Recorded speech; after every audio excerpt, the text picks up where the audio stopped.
जिला रिपोर्टर ॾियामशोर मोहम्मद सफ़र सेवाणी तालुके सेवण जे GST जे थर्ड फेज़ जे उम्मीदवारनि खे अपॉइंटमेंट ऑर्डर न ॾियण जे ख़िलाफ़ तारिक बुलैदी, सऊद फैसल आराई, अली शेर अबड़ो, आदिल चन्ना, मंजूर मुस्तफ़ा लाखो, मोहम्मद हुसैन उमरानी ऐं ॿियनि जी अॻवानी में धमाल चौक सेवण साफ़ी क़ौमी इतिहाद मीडिया सेंटर सेवण जे ऑफिस ताईं हिकु रैली कढी एहतजाज रिकार्ड करायो।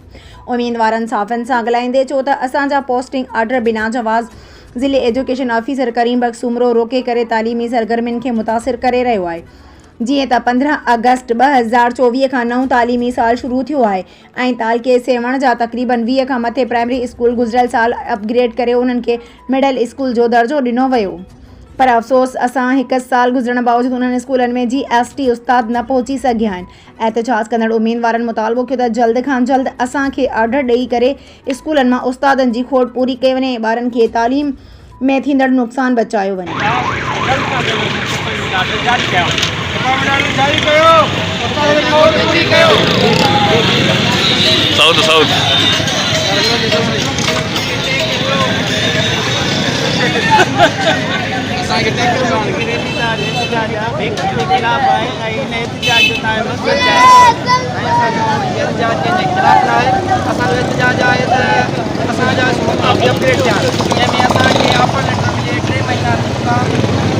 अपॉइंटमेंट ऑर्डर 28 जून का सिग्नेचर कर डी ऑफिस में पिया असांखे खबर ना है तो छाजे करे डी ऑफिस वारा वो अपॉइंटमेंट ऑर्डर असां में लॻिया आहिनि। अगरि कोई इशू आहे त असांखे ॿुधायो वञे त जीअं असां उहो इशू सॉल्व करे सघूं। अगरि को इशू न आहे त असां गुज़ारिश कंदासीं CM सिंह साहब खे